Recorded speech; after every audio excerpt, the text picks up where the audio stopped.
From Fox 5 New York, this is Good Day Weekend. Good morning and welcome to Good Day Weekend. It's Saturday, April 12th. I'm Richard Giacovas here in the Fox 5 newsroom. Thanks for joining us live here on the Fox Local app. We begin this morning with the latest on Columbia University activist Mahmoud Khalil, an immigration judge in Louisiana, ruling that Khalil can be deported for his role in pro-Palestinian protests on the school's campus last year. The judge claiming the Trump administration established clear and convincing evidence that Khalil can be deported. Lawyers for Khalil say they will appeal. The NTSB, meanwhile, has started its investigation into Thursday's chopper crash in the Hudson River. The crash killing 5 members of a family from Spain, plus the chopper's pilot. Divers will be back in the murky waters today, searching for more wreckage in the site. The main and rear rotors still have not been found, a key piece of evidence that could ultimately lead to the cause of the crash. Checking now on the forecast today, a raw and wet start to the weekend. Rain coming down pretty steadily now. The heavy stuff moves out later this morning, but the drizzle will stick around through tonight. Tomorrow, mostly cloudy for much of the day with the potential for some sun late, we hope. Highs reaching the mid-50s. It's been a whole week of pain and agony in the Dominican community. Hundreds of people gathering in Inwood last night to remember those who died in the collapse of a nightclub roof in Santo Domingo. So much pain in the days following this tragedy. Here's Duarte Geraldino.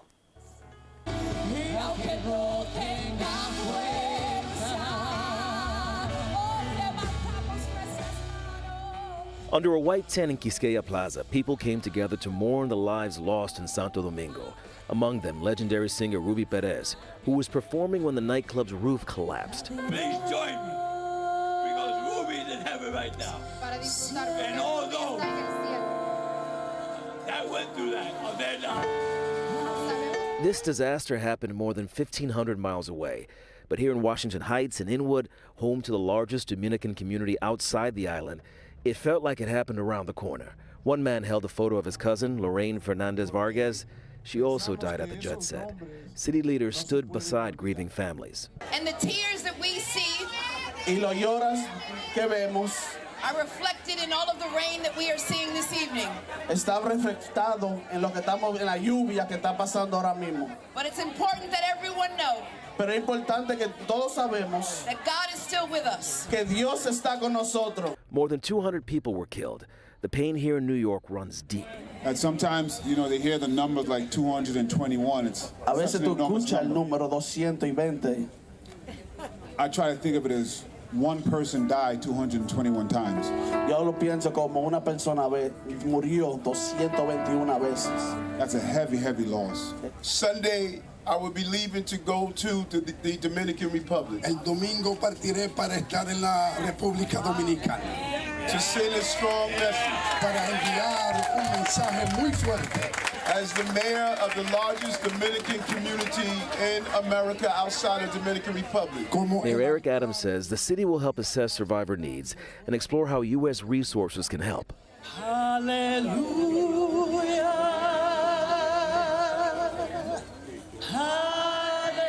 A night of prayer and pain, a community standing together remembering those they lost. In Inwood, Duarte Geraldino, Fox 5 News. Heartbreaking to watch that. The MTA this week reaching a milestone.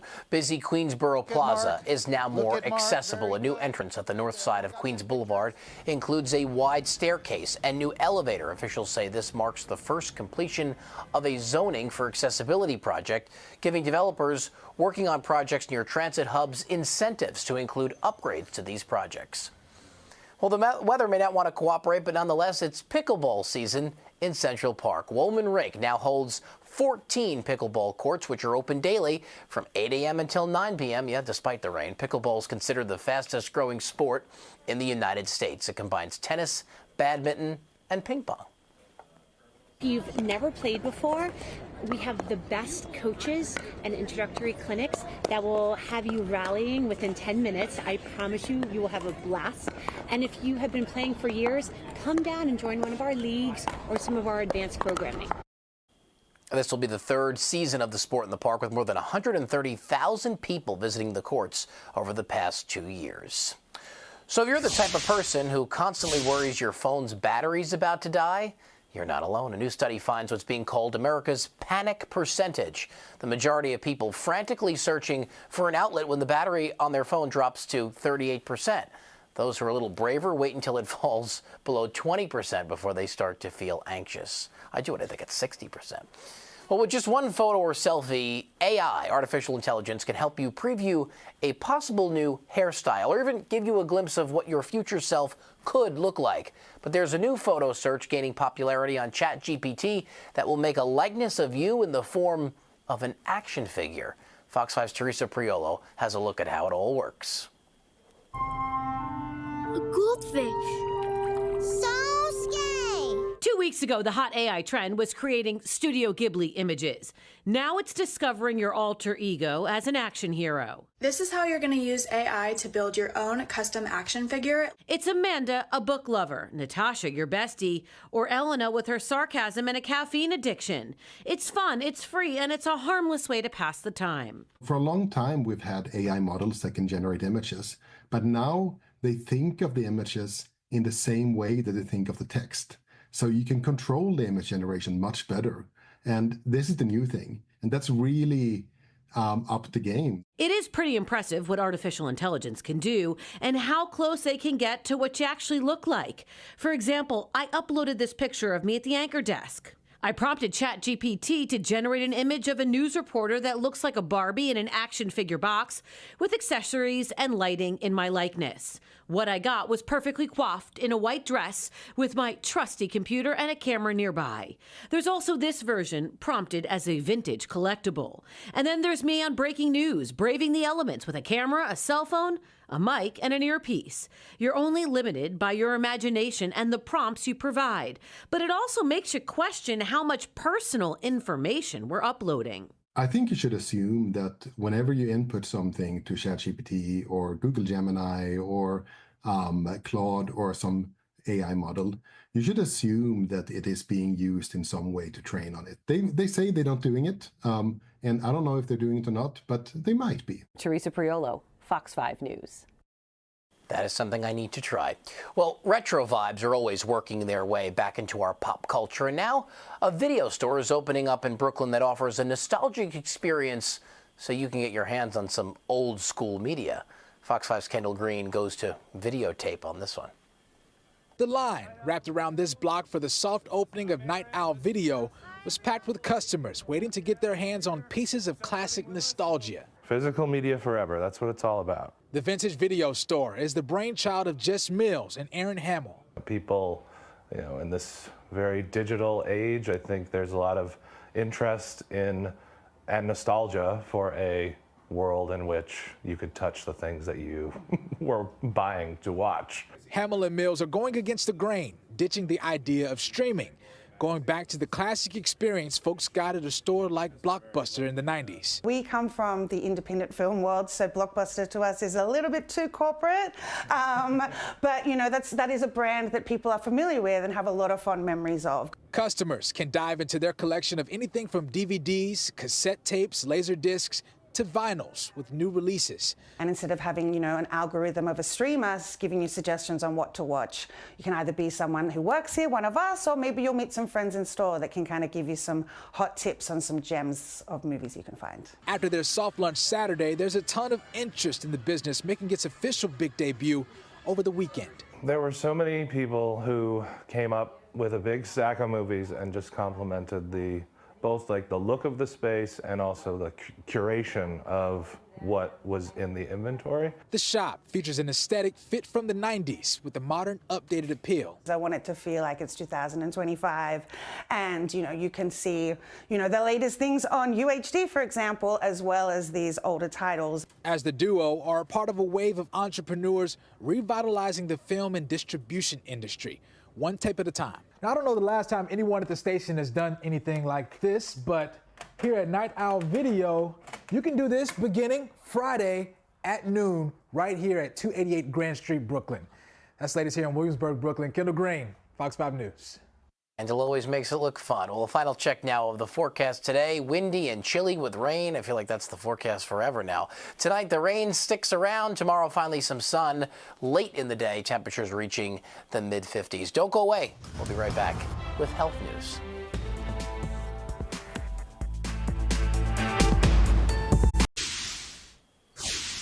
This week on the 5 o'clock news, Dr. Rabia De La Torre from NYU Langone Health joined Fox 5 to discuss the debate over fluoride in drinking water and the development of a tiny pacemaker. Here's a look at that conversation.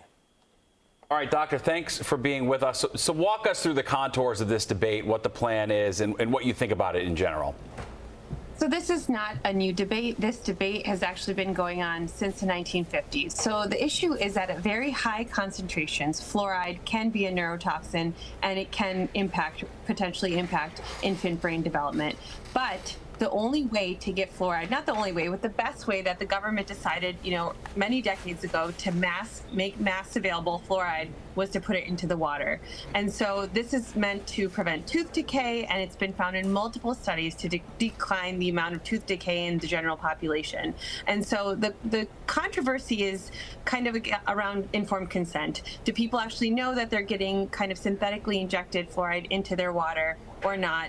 And also, could there potentially be other sources of fluoride, like toothpaste or milk or salt, that are better, and as opposed to just putting it in everyone's water? Now, other countries do the same thing. Australia does this, and then there's countries that don't do this. Many countries in continental Europe don't do this. And what we see are higher rates of tooth decay. So that's kind of where the controversy is. I think that we've been doing this. We don't have significant data to prove that this is causing harm. And so this is a really effective way to make our teeth healthier and our oral health healthier. Yeah, we don't have, a lot of times your dental insurance isn't included, so it's important to keep the teeth in good shape for sure. All right, doctor, let's move to our next topic here. Scientists at Northwestern University have designed a tiny pacemaker. We're looking at it right now. It is smaller than a grain of rice. It can be inserted with a syringe. Walk us through the benefits of this and, how it works. Yes, so 1% of children are born with congenital heart defects, and when they need surgery, most people who need heart surgery may need a temporary pacemaker afterwards. And so the thought is that this would be perfect for those newborns and those really small children with small, adorable little hearts who need temporary pacemakers. Again, this pacemaker that's been developed has only been studied in animals and deceased donor human hearts, and so it hasn't been used in live humans yet. But the thought is that it's this very tiny pacemaker, and it's paired with a wearable device that essentially sends it electrical signals that can then allow light pulses and basically stimulate electrical activity in the heart if an arrhythmia is detected or a bad rhythm is detected. And so it's the general trend in medicine, as someone who does advanced endoscopy and endoscopic surgery, is towards minimally invasive things. Actual pacemakers are, devices that get implanted under the skin. They have long wires that need to go into the heart, and it's kind of fraught with complications, especially if you need it temporarily. Something like this would be perfect and amazing if it is proved to be safe within humans. Wow, this is pretty remarkable. Yeah, it does look pretty remarkable indeed. Yeah, that's wild. Wow. All right, doctor, we appreciate it. Thanks so much. Thank you. And we'll be right back with a look at what you missed this week on Good Day New York. But first, here's a look at the forecast for the week ahead. Welcome back to Good Day New York. Another look at your Saturday forecast today. Windy and chilly with some rain that'll taper off as we go through the day, but it'll stick around tonight. Little drizzle on and off. Tomorrow will clear late with temperatures reaching the mid-50s. The month of April is National Donate Life Month, and there are many ways you can help someone in need. Our own Ryan Christopher shares a story about his sister-in-law who is in dire need of a life-saving liver transplant. Thanks to the help of her platform, Pain into Power, Erica vulnerably shared her story on social media and inspired over 400 mostly random strangers from across the world to sign up to get tested to be a potential donor. After 4 months of waiting for the right match, Erica finally got that call that she had been matched with a donor. She can actually do the surgery. And, Yeah, it's a lot. I mean, I'm so happy. It's a lot of process? Yeah. Okay, I know, This is like the best phone call. It's just not what I was expecting right now. Yeah. Erica underwent her 10-hour life-saving surgery on June 18th of last year. And despite recovering on the same floor of the hospital, the identity of the donor was not revealed for 3 months out of respect of the privacy and health of the patients. But eventually, Erica met her angel on earth in Jenny.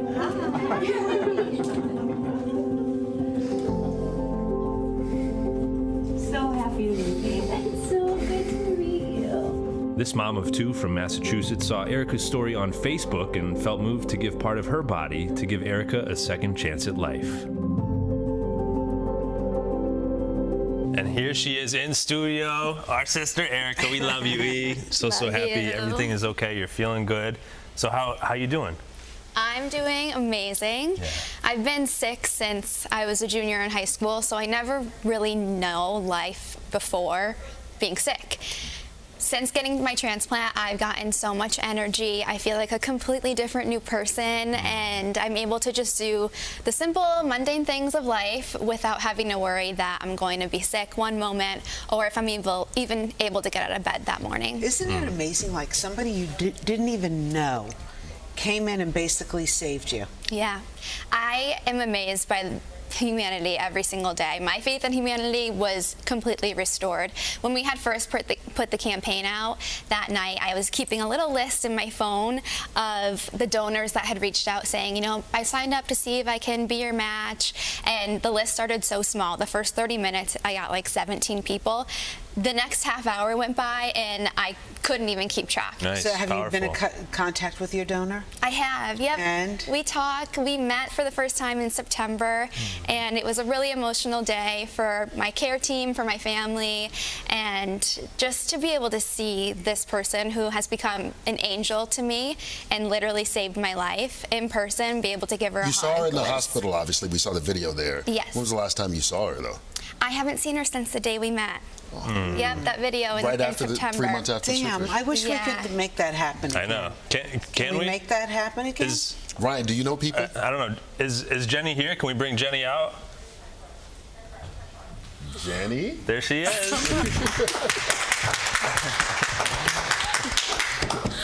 Oh my gosh.